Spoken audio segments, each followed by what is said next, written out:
It's the day after 420 and the end of the month of April, so I thought it would be a good idea to do a little tour giving updates on what is starting to take off as well as what was just recently put in the ground, and reviewing my success as well as some learning opportunities to further grow as a gardener. So come along with me.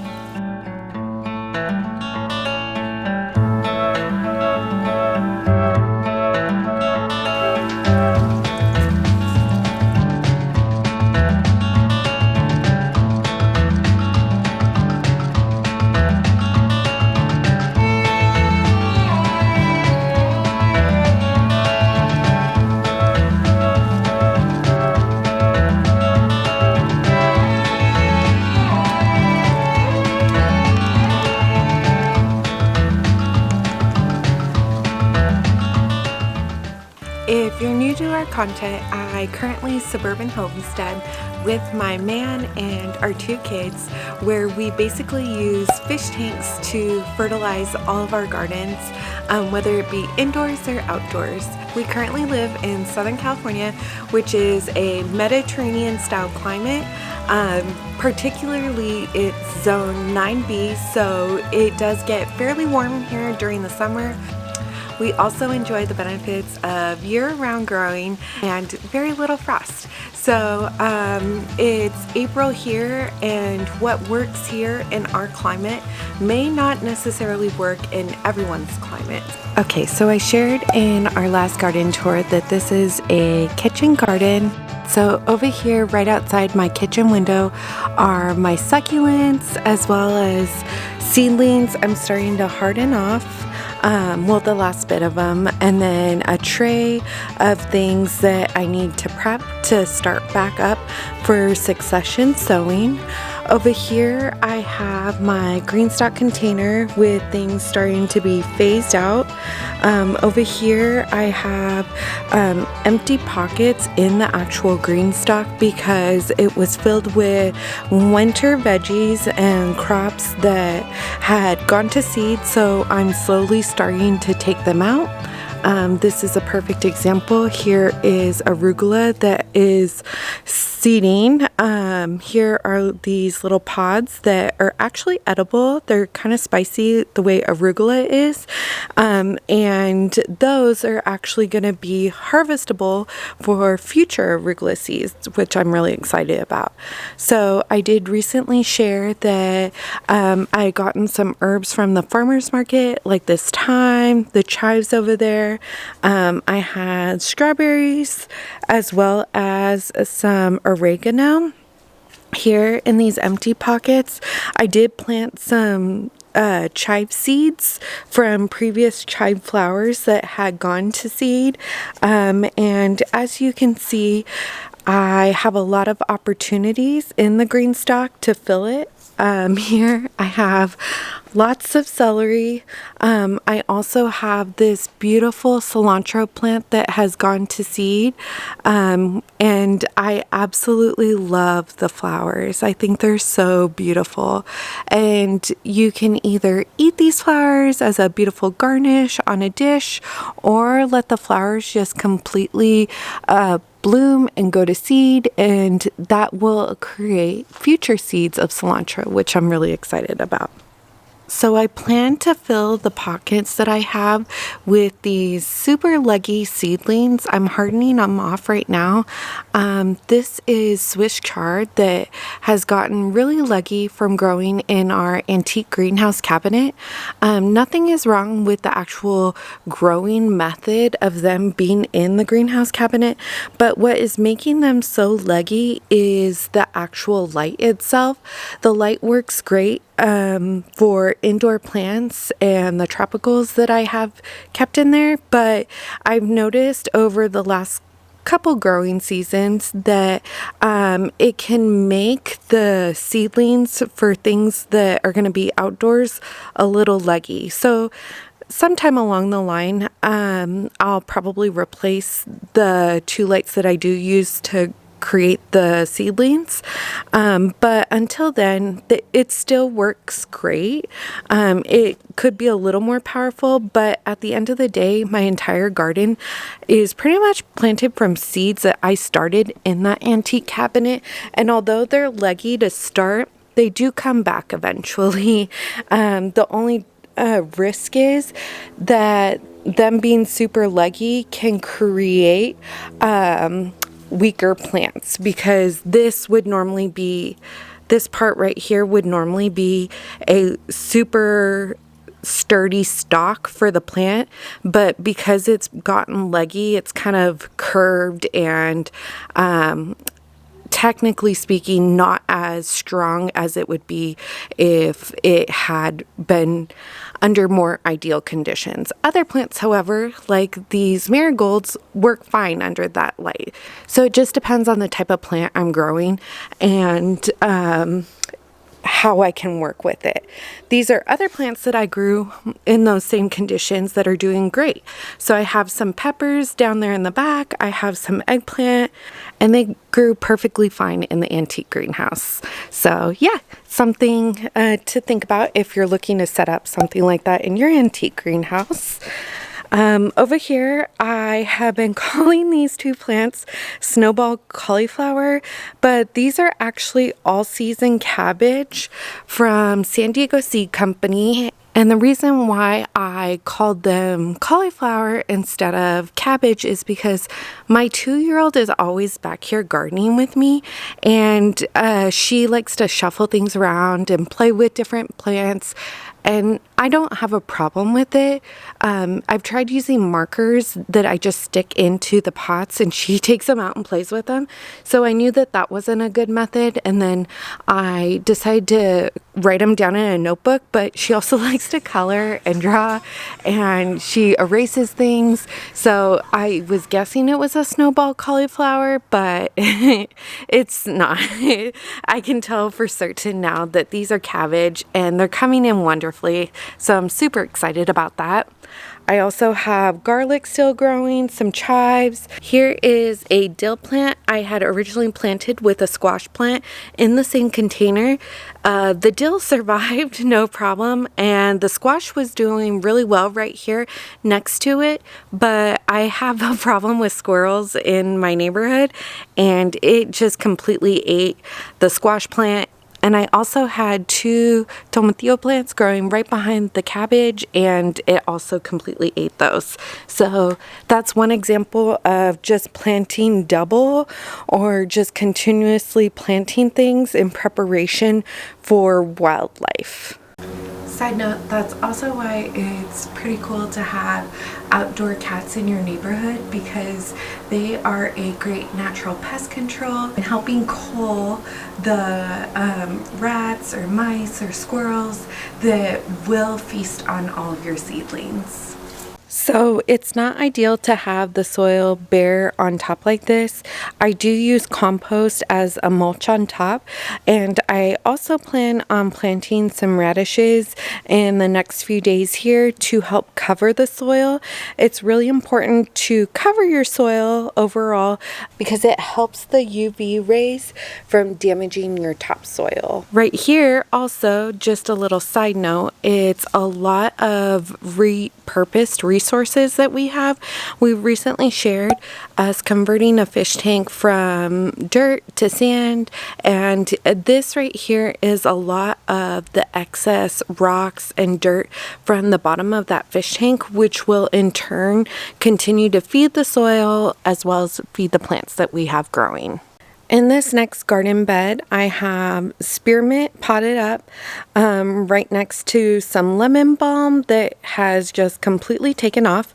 If you are ever interested in growing anything in the mint family, I highly recommend it. They are just such bountiful plants. They continue to produce. They survive a lot of different types of weather conditions, and they're great for herbal medicinal teas. The beauty back behind it is a nasturtium plant that has started flowering and completely taking off.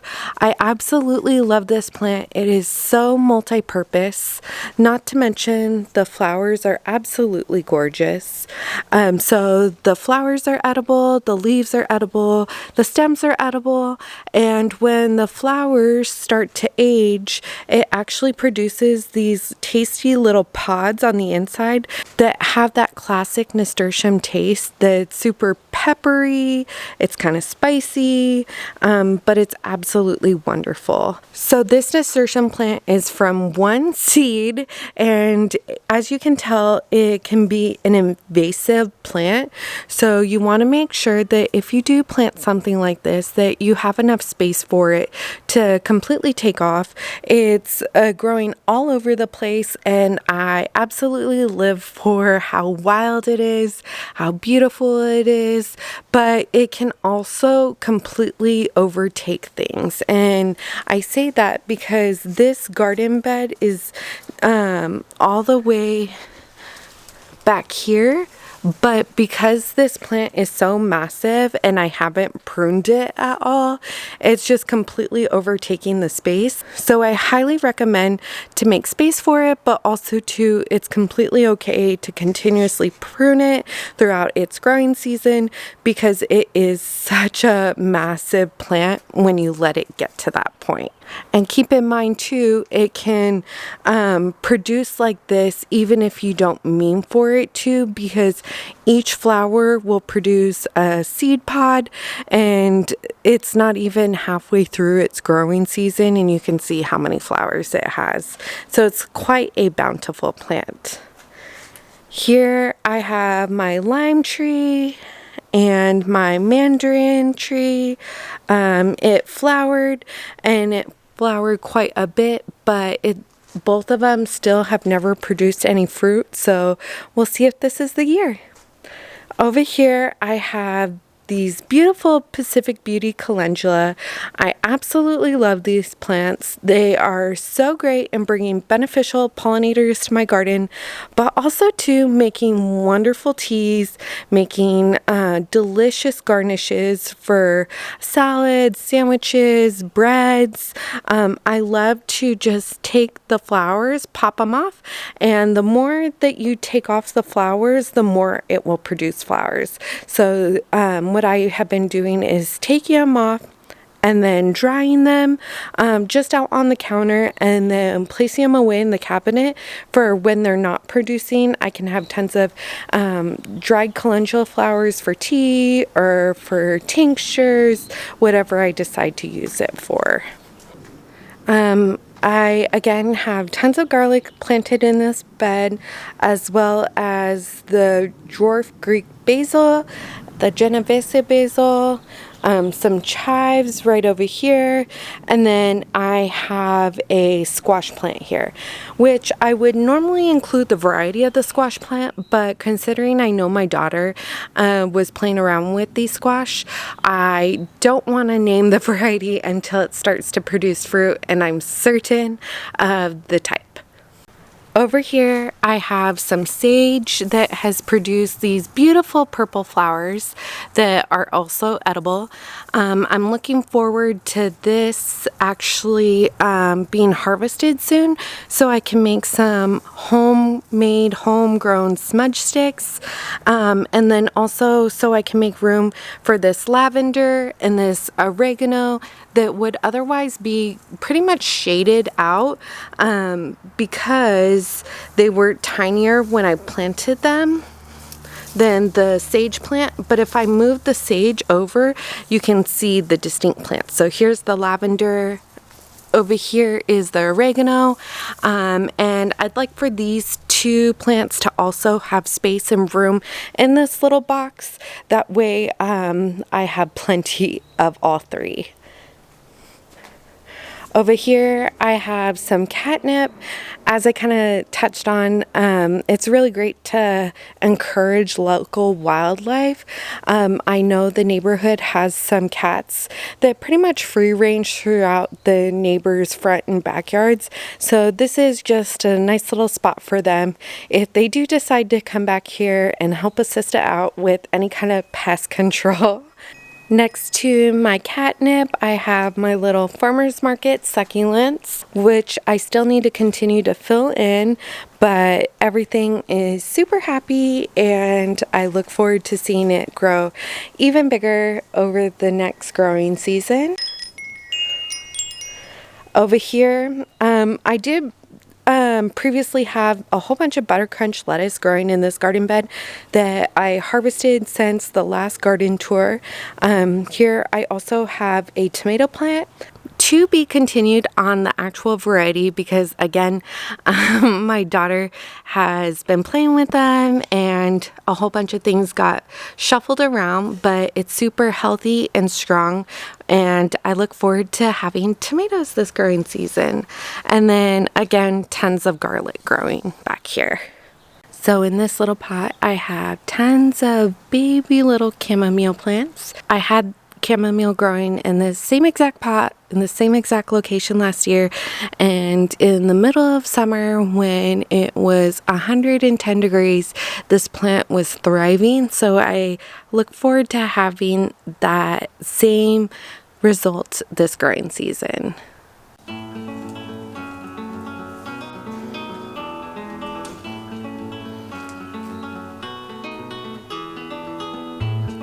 So over here is the back corner of my backyard.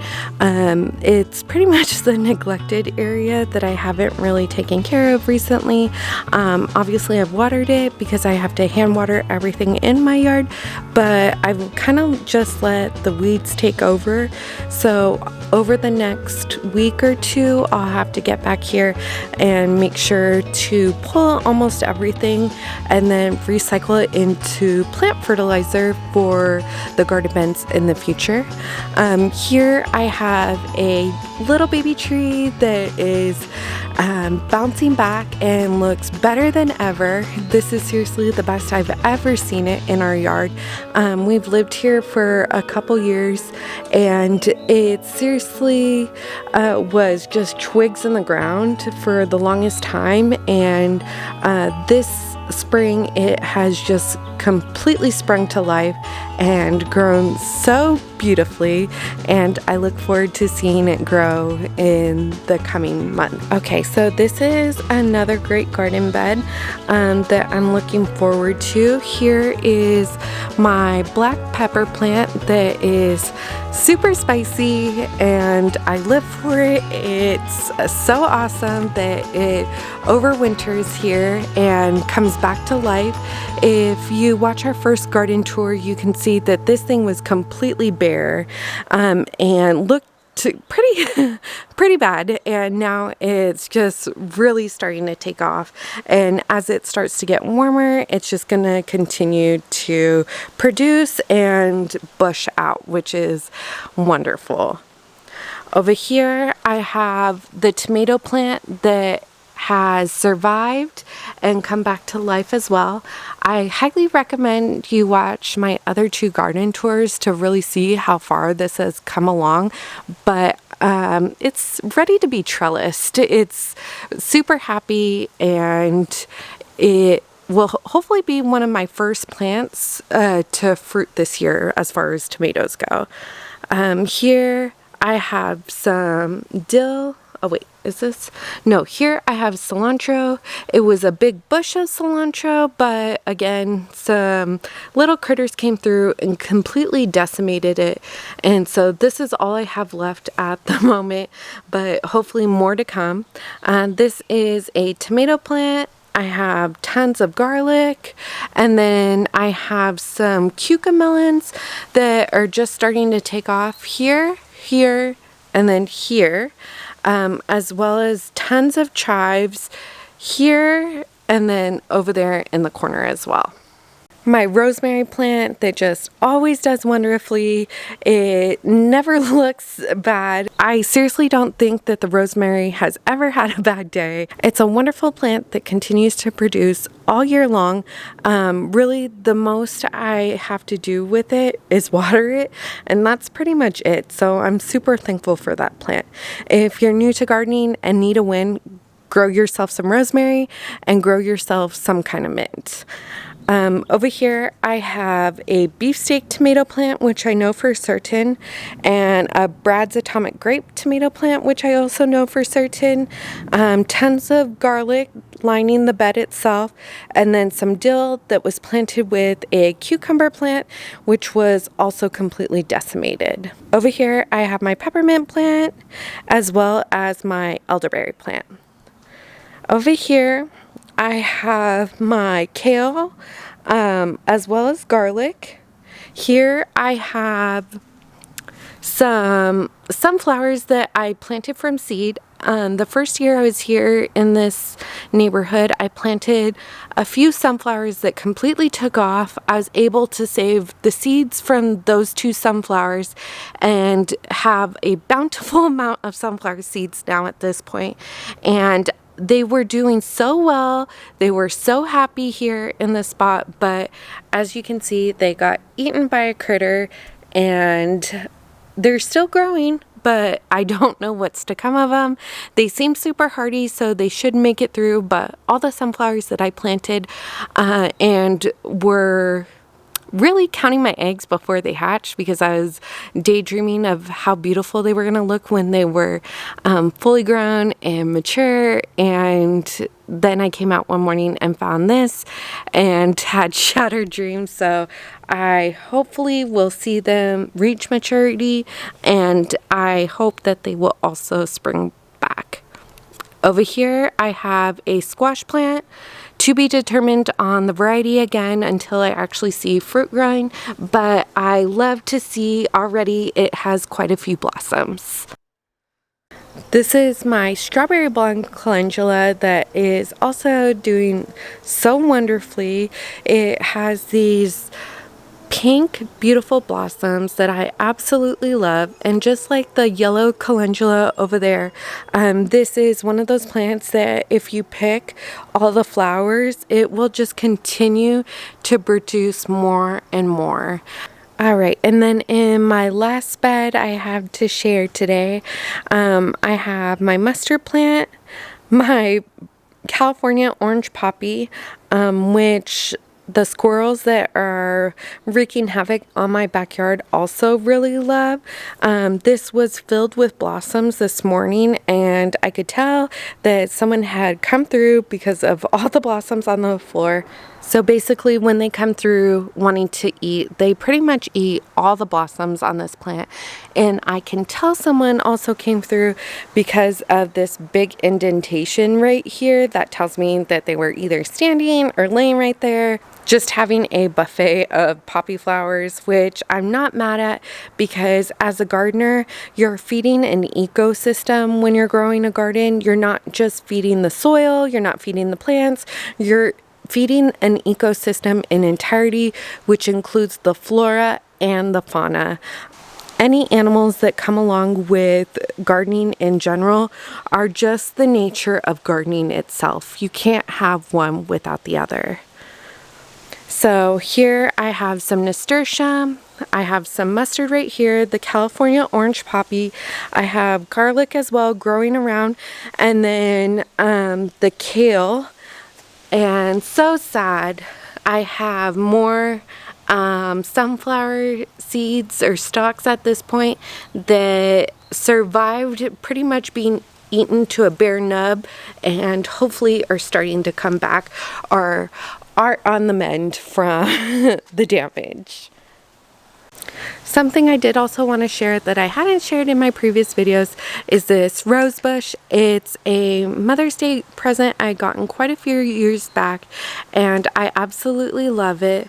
The blooms on this plant are absolutely gorgeous. For me, they're breathtaking, and I really love how beautiful the flowers are, how fragrant they are, and also how many beneficial pollinators just flock to this plant because of the blooms it produces. On my green stalk, there's also further evidence of that same little critter coming through and pretty much eating all the flowers that were on these plants down below and eaten down to a nub. I was bummed again to see this, but also too, it's part of the life cycle of having a garden, and also really why it's actually kind of cool to have neighbors with cats that are outdoor cats, because they truly are a benefit to every garden. So whenever I plant something, I'm automatically thinking in my mind, okay, what can I plant next in my antique greenhouse so I can have something ready in case this doesn't work out. And that's how succession sowing really works and is ideal for anyone gardening with any type of press pressure, because if you count your chickens before they hatch, you're never really gonna have that balance of what you counted initially versus the outcome of what actually came into fruition. I hope that was motivating for you and encouraging that even if you lose any kind of plant, it's still replaceable and you can continue to try again. If this video resonated with you on any level and sparked any interest, I highly recommend you check out the rest of our channel, where we dedicate a majority of our content all about how to keep fish as well as maintain a garden, and how that all circles back to the kitchen and the health of your family. So as always, we invite you into our home by clicking that subscribe button. Please feel free to also like, comment, share, subscribe, because it helps us out tremendously, and sending out lots of peace and love to all.